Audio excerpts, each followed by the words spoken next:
Robert Merrill, Metropolitan opera star, in conversation with Cantor Stephen Texon. I am Cantor Stephen Texon, highly honored to be sitting in the home of Robert Merrill, world-famous baritone, brilliant star of the Metropolitan Opera, leading baritone for 32 years. I'm filled with such tremendous gratitude to have this opportunity to be sitting with a megastar, really an icon, especially to any young American baritone. Ladies and gentlemen, Robert Merrill. Thank you, Steve. Thank you. Pleasure. What's an icon? An icon is... I've been called everything but an icon. I'd like to know what the heck... An icon is an idol. Oh, well, thank you very much. Thank you very much. Well, thank you, Steve, for that wonderful introduction. So thank you, and I'll get up now. Steve, it's a pleasure being here with you, and my home is yours. Robert's magnificent personality and easygoing manner endeared him to the nation and to the world, and I think it's one of the secrets of his longevity. Well, I've always said, first you're a human being, then you're an artist. And if you did it the other way, you're an artist first and a human being second, you get into trouble. I've worked and performed with wonderful, great artists. And those that were artists before they were human beings ran into trouble. They didn't have families. Right. Their lives, after their career was over, they had nothing. So that's what I always believed in.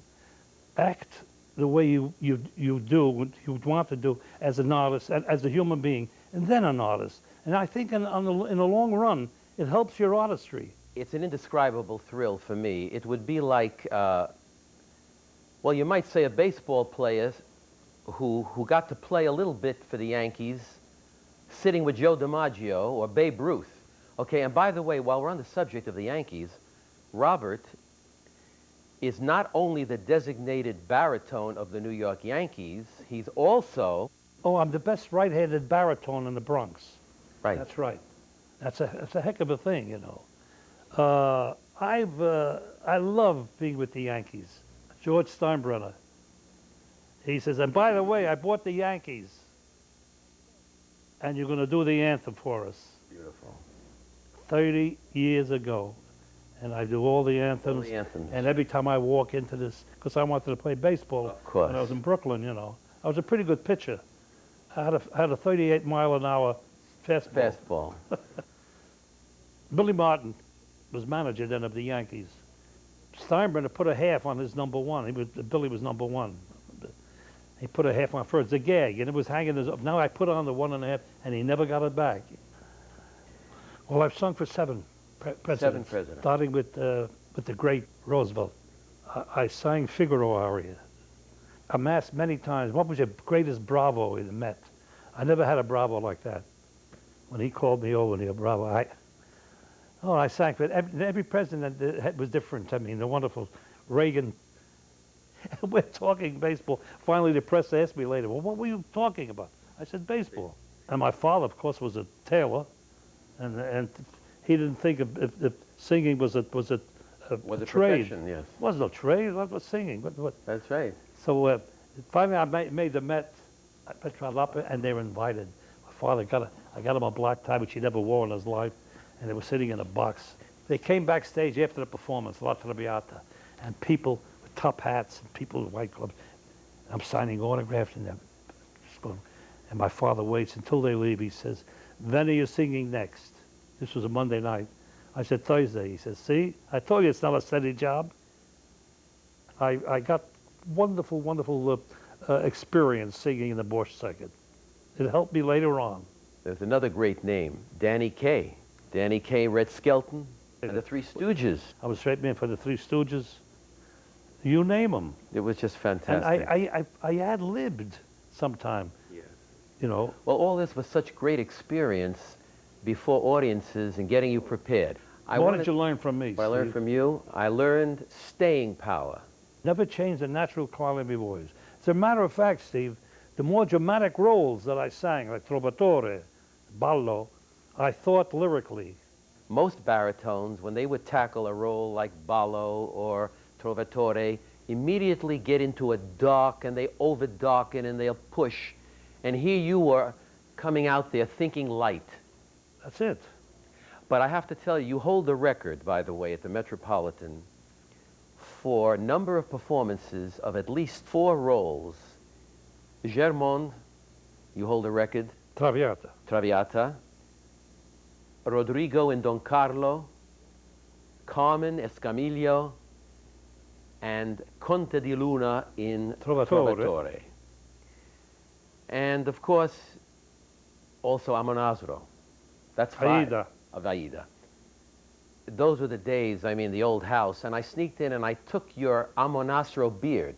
Did you ever wear the beard? When I did just the triumphal scene with Jerry Hines in Symphony Hall.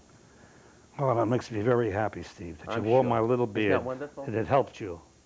Well, it did. It helped me. It made the voice just shoot right out. Yeah. The real highlight of my work in opera was when I was able to understudy for you on 3 occasions with the New Jersey State Opera, where I actually sang the dress rehearsal with your permission and with the maestro of the company. Mm-hmm. And you said, "Hey, Chazan," which means cantor, "you'd like to sing the dress rehearsal because I'm coming into the evening performance." And my mouth fell open. And it was really the highlight of my life. Getting back to the Metropolitan, you actually were called, I'm going to quote, the workhorse of the Metropolitan.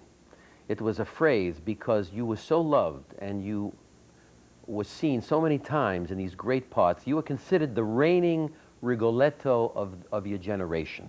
Your very first season, you did 3 operas. Beside Traviata, I believe, you did Lucia and you did Carmen. Lucia with Lily Pons. With Lily Pons. And that was some experience.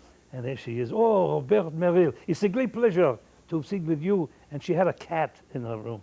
One of the ones, a cat with his large head. And the cat wee-weed all over my shoe. I know. Then we get to the great year, 1950. The Rudolph Bing era began. And that fabulous night, the dream cast. UC Bierling. And who was this? You know, you know more about me than I do about myself. I told you I'm scared. You see, because you've been reading about it, and I haven't read it in 4,000 years. It was Delia Regal, Fedora Barbieri, and Cesare Siepi. It was an old Jewish cast. All Jewish? Yes. Tell us a little of the preparation and your feelings about doing Scarpia. You know what Toscanini told us? He said about the opera. Here, heart, throat, and the head. Everything else, the acting is just a frame. Well, your Scarpia was vocally magnificent. And actingly? And actingly, you got excellent reviews. You still have to go home. Now, what are you going to go home to? You need a life, you need a family, and you were always able to see beyond the career. We're humans. And we have to live through that.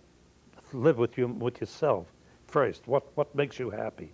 Well, they thought for many years of singing because people applauded and they were raved about them, and they were. But as time went by, and I know this has happened to 3 of the divas that I wrote about, and it was finished. They had nothing. I saw this happening. I thought it would make a good novel. After this phenomenal Metropolitan and international career, you found the time to tour the country as Tevye in Fiddler on the Roof. I loved every performance of it. To me, people ask me, what was the greatest role you've ever done, Bob? I say Tevye. I understand you recorded the role.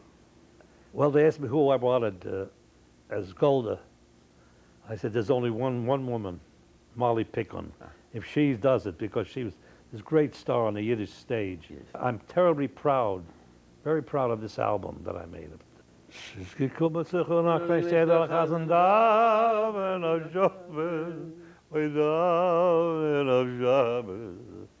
Is it kommen her, der Reichsesse Balabat, der Lippenstelo. Der Reichsesse Balabat, der Lippenstelo. That's all you're getting at these prices. That's it. You know.